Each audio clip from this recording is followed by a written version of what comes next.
You're not really saying that music can kill, are you? Yes, I am.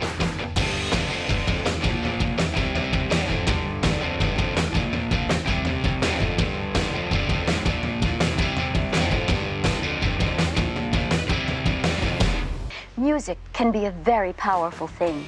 Nothing galvanizes the emotions as quickly. Hello, kitties. We are going to have a real good time together, and I think we can say real good time because we are talking with Dave Rude from Tesla, and I think this is a new record for us. 3 members of the band, Independently, for sure. right? Because we had 2 McDonald's. Together. I guess we could count Jerry since she was at some point part of the band. Right. We've had multiple members of Sparks, but they were never playing at the same time in the same band. So this is something special.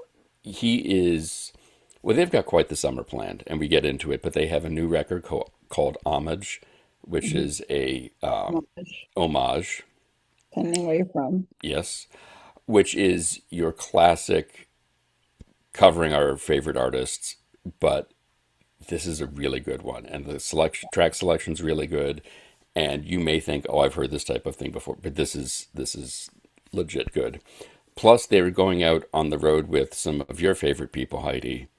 Yes, I mean, which includes them, Shall we but say a motley crew of people? yes. To say They're nothing of our friends, Dave and Jeff and everyone else. So, the other thing we need to talk about. went right over my extreme, bringing extreme into it. Oh, I didn't hear you. It's fine. No, The you made an rest of the extreme. world will hear it. No, please. No, it's not that funny. Share it with the It wasn't class now. that funny. No, I want to hear your Gary Sharon joke. Let's go. Not a Gary. But he left it off, and it's like a triple bill of magic for me. It is, and So I just said they're going to the extreme. gotcha. So I'm hoping to check that one out. It would be a fun evening. I know. I can't wait. I'm very excited. So Come do their laundry at my house. I did notice you made that offer, We did. and we didn't. Stay out of the way. Yeah, we didn't. I don't want to say he didn't say no, but he also didn't say yes. He kind of No, I just wouldn't. acknowledged it and moved on. Right. I wouldn't expect him to. But if you get on tour for several weeks and there's no laundry, you may want a laundry. This is true. And so I will make sure his people know that you have a washer dryer. Is it stacked or side by side? Side by side. Okay, good. You don't want him straining anything. No private entrances. No one will know they're here. No one, everyone that comes to my house looks like a rock star. So Right. Now, it doesn't matter. are you worried they would get lost in your neighborhood? No. Or there are signs? Well, no, there aren't signs, but that makes it better. I know. I know You're what not you were, even gonna, okay. I do what you were doing. Yes, and you were like, I refuse to be part of this nonsense. Love will find a way, Luke. Okay.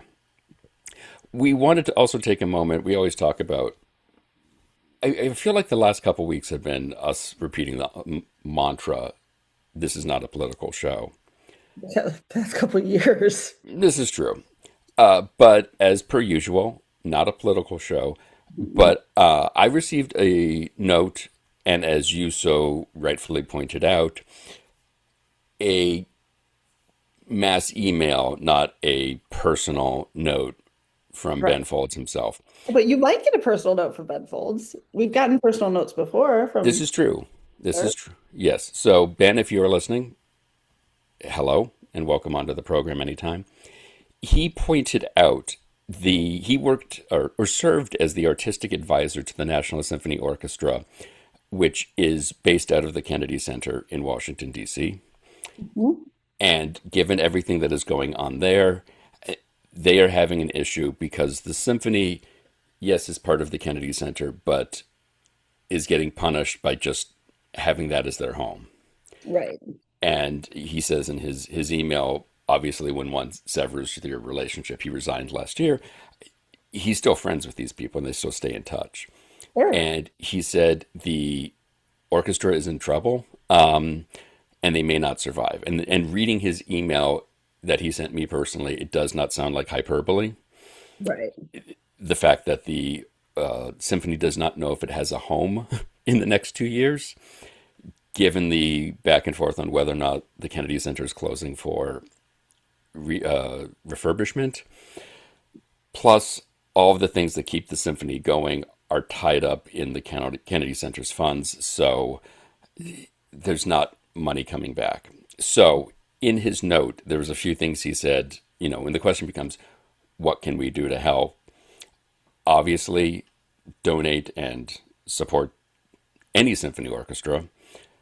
Of course, call your Congress people and make sure they know that you support the Kennedy Center doing their thing independently. Yeah. And the fact that this is punishing people, this is punishing musicians who are just sort of caught in the crossfire, as it were. And the other thing, at NSO_musicians is the National Symphony Orchestra's Instagram account. And you can follow that and stay up to date on what is going on with them. Sammy was low, just watching the show over and over again. Knew it was time, he made up his mind to leave his dead life behind. His boss said to him, boy, you better begin.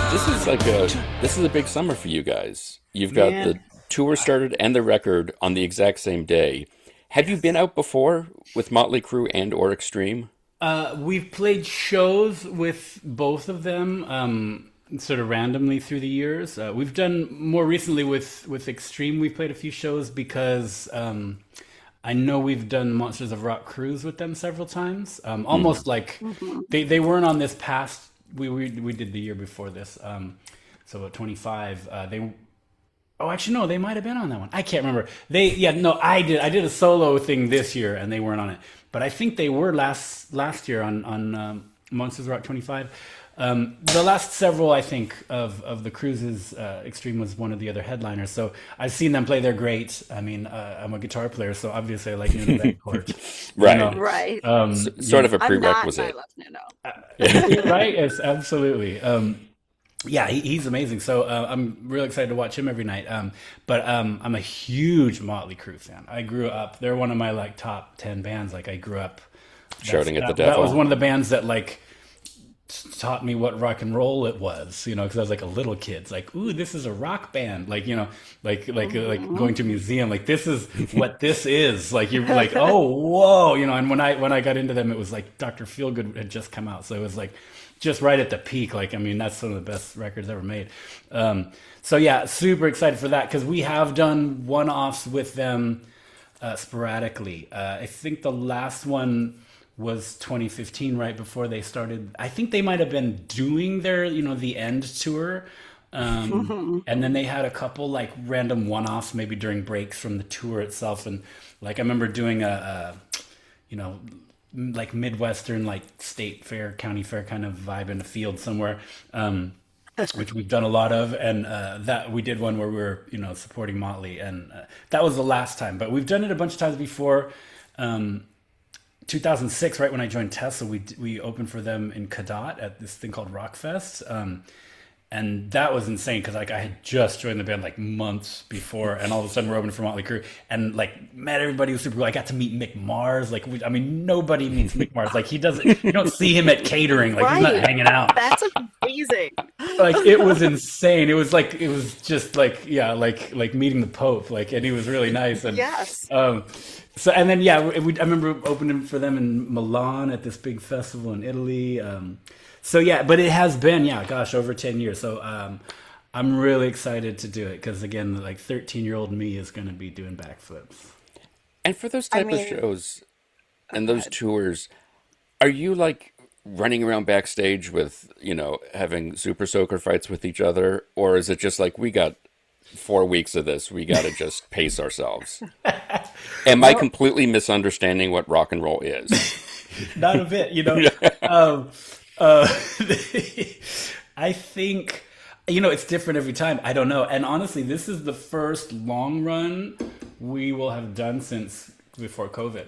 We've done, since we came back in late 21, 22, really, we have, I think 3 weeks is the longest tour we've done. And it's only been a few of those. It's more like 1 or 2 weeks, a lot of weekends. There's been like a couple of 2 weeks, maybe there's been a few 2 weeks, but maybe only 3 or 4 3-week runs in this whole last like 5 years. And now we're going out for almost 3 months with a couple short breaks. So that changes the dynamic of everything. But I don't know. I mean, it's always fun on those big tours. Like, you know, it's different with it. Like I said, we've done one-offs with Motley, and sometimes they've been there all day, and like you see them hanging out and like and going like, I'm gonna go talk to Nikki Sixx right now. This is insane. And like you just say, hey man, and like just chatting, like it's hella cool. And other times like I like at that show in 2006 at Rockfest. That was like a one-off. That wasn't a tour for us. It wasn't a tour for them. It was just we were both on some festival bill. I remember that when they pulled up like 15 minutes before showtime in stage gear, got on stage, and then like I think we might have maybe after, and then they left. You know, it was like so I don't know. We'll see what it's like. But you know, we're always there all day. Extreme will probably be there. And hopefully Motley's hanging around because I'd love to hang with those dudes. But you know, it is like I'll say, because like you said, it's like a long thing.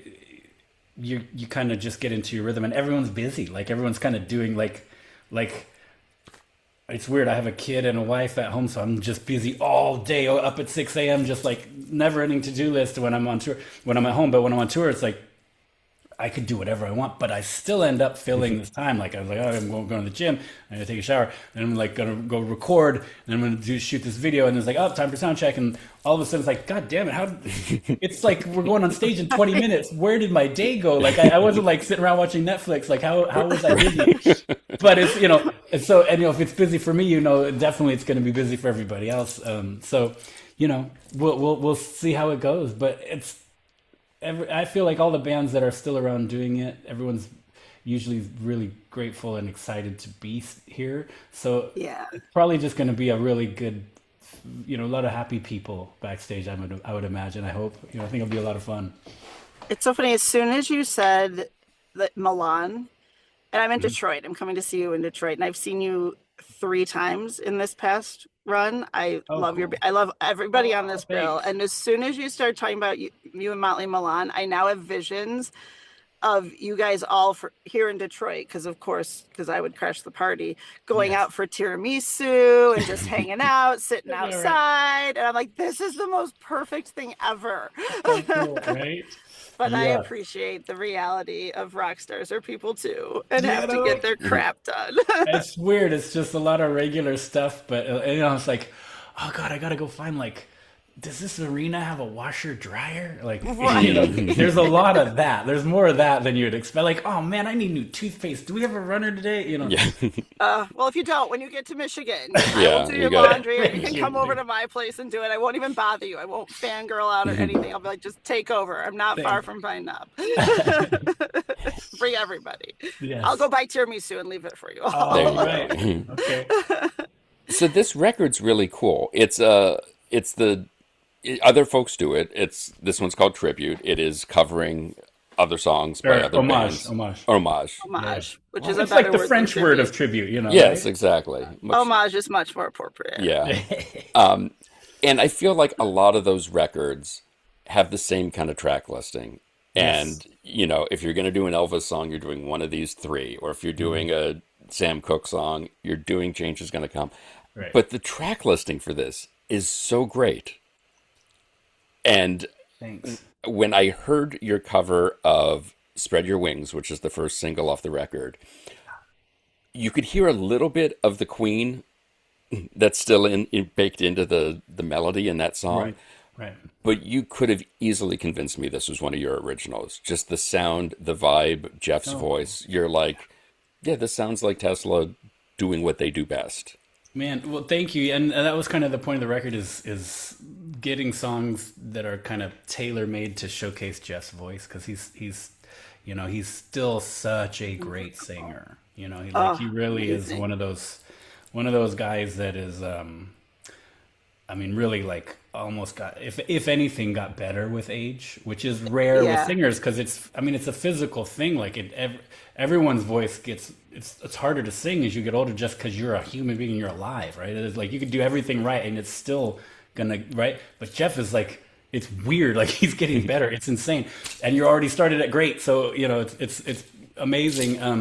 And so we just wanted to get songs that were gonna really, you know, put a spotlight on that, and then, you know, like a little bit different than the usual suspects of covers and all that. So it was really fun to do that, and I feel like Jeff especially is one of those guys. He's one of those singers that anything he sings, it's Jeff Keith. You know, like because he's got such a signature voice and a you know, if he's doing a cover of a really popular song, even, it's still gonna be like, well, that's Jeff Keith doing a popular. You know, like it's got such its own unique vibe. It just takes you into that world. So yeah, that's awesome that it you know, it kind of makes everything sound like a Tesla song, yeah, because of him. And then we just sort of do a Tesla treatment of everything because that's what we do. Right. And that should be just innately like the five of you doing that song should at some points just instantly sound like the five of you playing this song. Mm-hmm. How did you come up with the track list? Were you all throwing names in? And is there one that you were like, damn it, we have to do this song if we're doing this Homage record? You know, I think this one was more like when we did Reel to Reel a long time ago when I joined the band. That one was like, you know, and I was really new in the band and I was still like involved in it. Like, hey, you got any ideas for covers? And I was like, what about this? You know, like, and that was really cool. This one was different because it didn't set out to be a record from the beginning. It was, you know, the last couple of years, really since COVID, we've just put out singles, like, you know, like one song in a year, more or less, and do a video, press it up on vinyl, make cool merch with the logo or whatever of the song. And it's just sort of a thing because the industry has shifted, right? So it's really just for bands like us anyways, it's touring is the only way you make money. So there's not really that much of a push for like, oh, let's make a new album, even though we love it, but it's like it's kind of a losing game. But one song is easy enough to do, and then you can monetize that, right, the way we do. And this just sort of started. I was like, oh, let's do a cover, and like, well, why don't we do a one or two songs to put out on vinyl next year and sell at the merch booth? But then like same thing happened on Reel to Reel. It was like just doing that one or two songs, it was like, ooh, this is really fun. What if we did this other song? And then they said, oh, what if we did this other? Hey, what if instead of a single, it was an EP? And then all of a sudden it's like, oh, label's interested, and like, oh, cool, let's make it a whole album. So, you know, we like I Love You. That had originally come out on Twisted Wires, right, in 2012, which I wasn't even on. That was actually an older take. That was just released in 2012. But we did it live, and, you know, we did this YouTube sound check video that got a bunch of views on YouTube. So it was like, hey, why don't we re-record this now with me in the band and with Steve Brown in the band? And so we went to Texas. We went to Sonic Ranch, which is also the studio where we recorded Reel to Reel. And we did 2 or 3 songs there. We did Give a Little Bit. We recorded that one there too. And that was really super fun. And we've been doing that one live for a while. That was really, really fun to do because that's always been one of my favorite songs. So that was a fun one to do. But anyways, yeah, you know, I digress. But so point is, it kind of, because it just sort of happened, there was never like some official brainstorming session of we should do these songs. Like, I think it kind of just happened. I didn't pick any of them. I think a lot of it was like Brian working with Jeff and like, hey, what do you want to do? Like, hey, what's a cool, weird, you know, not weird, but just a unexpected rock band cover song that we could do that's a real singery kind of class, and also that they're all classic songs. Like there's nothing really modern. And it was really, I think, probably Brian and maybe Frank suggesting stuff to Jeff, and then I know Jeff had a bunch of ideas because he likes a lot of the old classic stuff. I know that Hank Williams was JK. Yeah. I was going to say, yeah, not many of these records go from Etta James to Hank Williams to Supertramp, to say nothing of Skinner. And I mean, like, it's a really diverse. As a guitarist, when you're getting into this stuff, is it hard for you to find a place? Like the Temptations, not really known as a guitar band. Right. Although Smokey Robinson on lead, Oh my Dude. God. Yeah. Like, Oh yeah, yeah. like Behind there's his head. Yeah. top 5 shredders, Temptations, Smokey, Lionel, question mark. Right? That's going to be my next YouTube thumbnail. I'm going to get all the fucking clicks. With you kind of doing this one, and I got to do that. I just started a Yes. YouTube channel, and I did one of those clickbaity fucking thumbnails. And so like, because you got to like make it interesting to stand up from the billion other Right. stupid videos that people are going to waste time watching. So Right. pick mine to waste your time. And so now, yeah, I'm thinking like that's a good one. I gotta. Smoky Shreds? We're gonna be Question Smoky mark. Yeah. Shreds. Yes. Smoky Shreds is perfect. Dude, that's okay. I love that. Guitar. Yeah, because you're right. That was sort of. I actually kind of like it when there's sort of not guitar stuff because then, there's something. There's at least a little bit of room maybe to make something new. We didn't like reinvent any of them. We just sort of, like you said, we kind of just did our Tesla versions of them. So there is actually keyboards on a lot of these songs. But in the beginning, when we first, that was one of the last overdubs, right? The whole bed was all just the 5 of us. And so there's a certain amount of like, what can I do on this song that doesn't really have a lot of guitars that, like, is there a spot for something, like, can I come up with a part or do I have to just sort of stick to the simple, like, I remember when we were in Vegas doing the last residency, like a year ago, we were working on some of these songs. I was in Frank's hotel room and we had the band's like Pro Tools rig set up and I did some guitars on some of these songs and I can't remember, it was just kind of, it might have been, was it Sam Cooke? I don't remember, but it was like not a lot of guitar, just ding, ding, ding, ding. And like we kind of, it was just me and Frank and like kind of guitar player brain, like, okay, I think he had already done something. So like, wow, okay, what can I do here? And like, I think I did just sort of do the straight sort of 50s sort of kink kind of thing. Mm-hmm.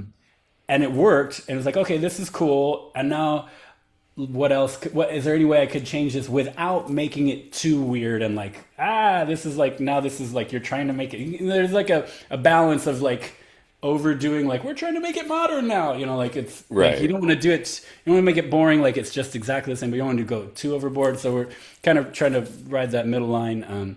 So like I just the simple thing of instead of jink, I started doing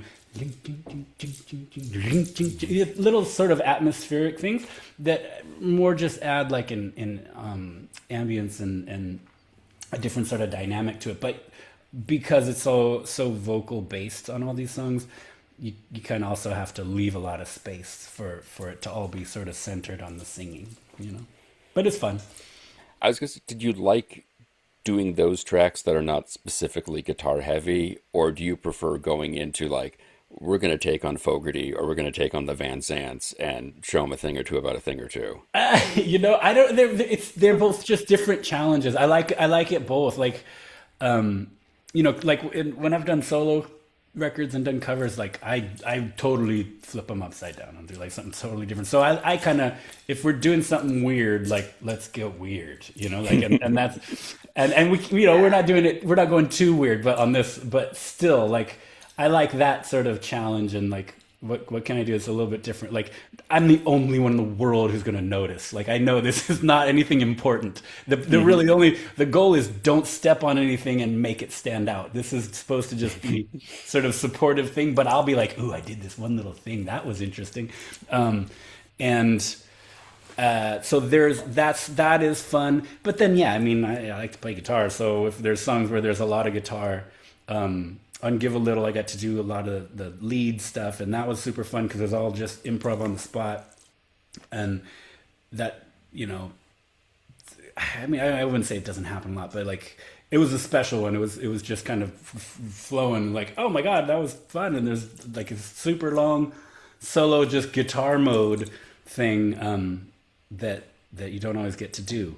And that was really exciting. So, yeah, I guess at the end of the day, you just want to play your guitar. But like, I also do enjoy the weird ones where it's like, what can I do with these 3 notes that have to not stand out too much, but I want to make them interesting. when you come up with these parts where you're like, oh, I added this little thing here.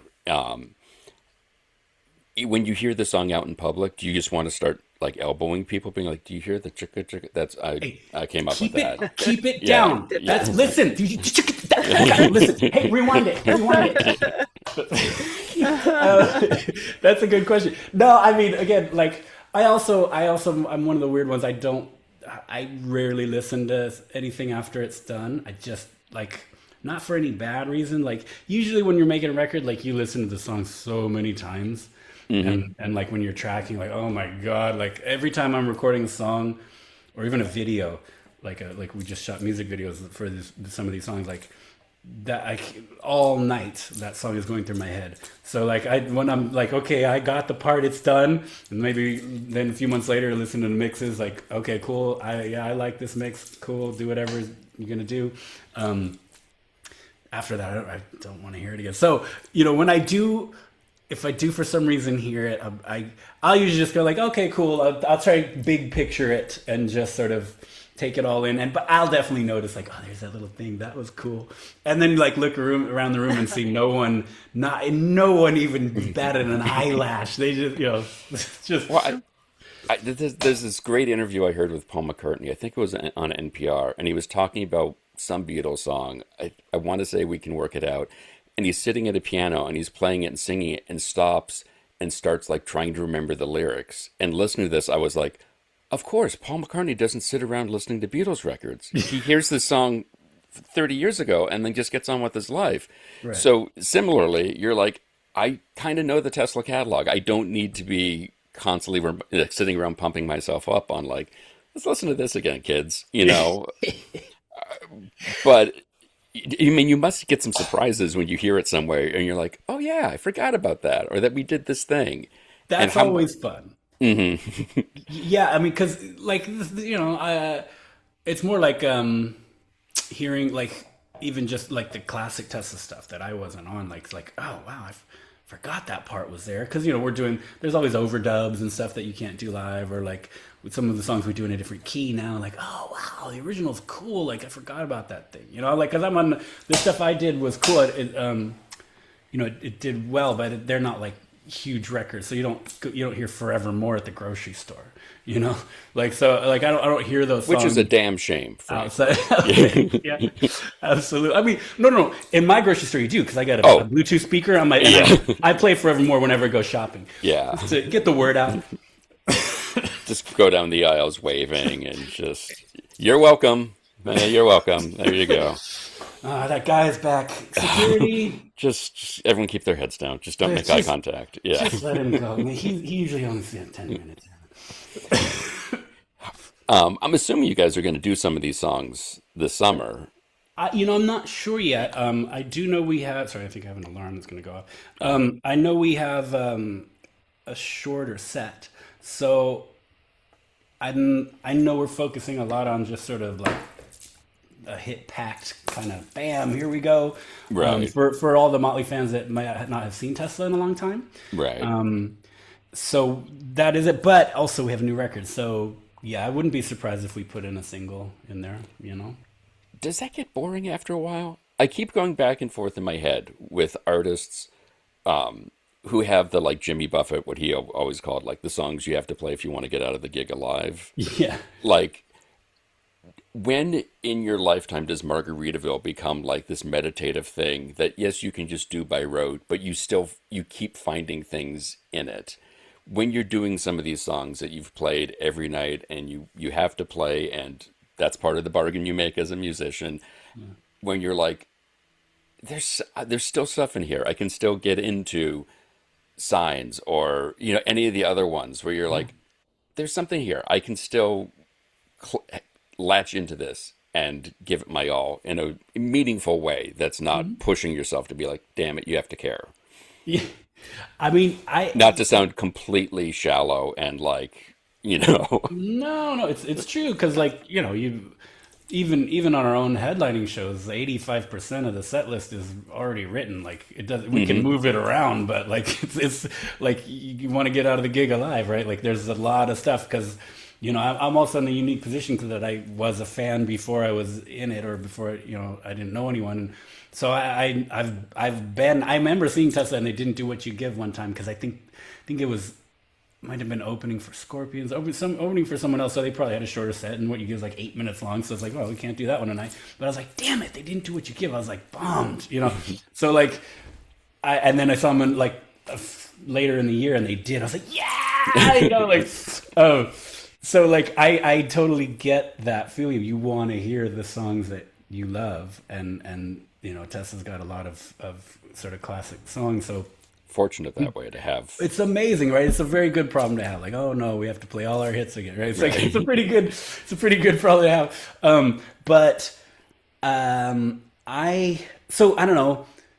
Like I said, we've got, when we're doing our own 90-minute set, we'll rotate in. There's a couple spots, so we'll put in album tracks or newer songs or whatever the new single is that year, whatever. And it's always really fun. Probably for us, but just for me, I know I like when we do stuff, whether it's an old deep track we haven't done in a long time or a new song.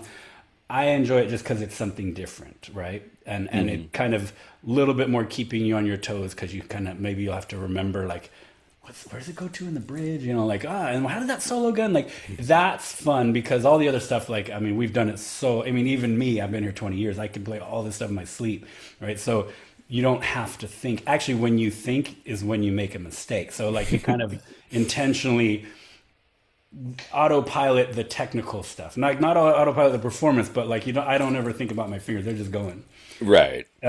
Because then I can sort of get into the flow of the performance and the band and the timing and all that. If I try and think about the chords on Modern Day Cowboy, I will definitely mess them up, right? So like, wait, a B? Are you sure? Oh, damn. But yeah, I don't know. So that's sort of dancing around your question, but like, I guess I still love doing those songs that we do every night, even though like the mechanical side is a little bit like, okay, I know what I'm doing. But the fun is in the reaction. Like, people ask that all the time, like, man, don't you get tired of playing signs, especially on guitars? It's only like 3 chords. Like, never. Because every single time we do signs, you got to see people's faces light up. Like we play it all the time, but this is their one time they get to hear it, and they're like, "Oh my god!" It's like, or love song, which like means so much to so many people. Oh, dude! I mean, there's people crying in the love song probably every night. Like, we see, like, there's like, that's when the guys grab their girl and kiss them, and like that one and What You Give. Like, there's always, it's so sweet. So, and I mean, I like the intro of all intros, love song, right? So that's just 2 notes, right? It's the easiest thing to play, that first little pinch, and as soon as Frank hits that, everyone goes. It's insane. They get so excited. You can feel the energy in the room. And same with signs. Bang, bang, bang, bang. People, I don't even play that part, right? I'm kind of doing all the supportive stuff until the solo. People lose their minds, and to see that, then it's that stuff you hear about, like, oh yeah, that transfer of energy and this sort of flow that you become a part of. That makes it fun. So it to me, it sort of reinvigorates the songs. If we were just like, I mean, like, rehearsals are hella boring. Like, Jesus Christ, like, that's why we don't really rehearse. But like, if we're playing Modern Day Cowboy in an empty room, it's like, we know how this song goes, like, right? So, which is, we don't usually do it. If we're rehearsing, it's because we're doing new songs or there's some reason, right? Yeah, I say the fans and the just the whole show environment on any given night makes all the songs exciting. It gives it a different sort of life. So yeah, to me, I'm always super excited to play those songs. And you mentioned the fact that you joined the band, 20 years ago, which maybe you're not still the new guy, but you had the added advantage of you've seen the band. No. And so, Jeff cannot say he has seen Tesla live. Right, yeah. What's it like? How long did it take for the, like, I'm up here playing these things? I'm playing Love Song? What the hell went wrong here? Like, what is this? Totally. Years. I mean, it still happens sometimes. Like, every now and again, a couple times a year, I'll be like, what the hell? It's like you woke up, like 12-year-old you came up and like, what, you gotta be, are you fucking, and then you went back to sleep. Like, it's like, come on. So it does happen, but yeah, gosh, 10 years, 15 years, like it happened a lot the first few years, just because I mean, it is entirely surreal. Like it's a very weird situation to find yourself in, to end up here, right? Like, of all the different things it could have been, it was this, and like that it's always felt so good and organic, and like that it just kind of meant to be. It's just like, oh my God, I'm so lucky, kind of thing.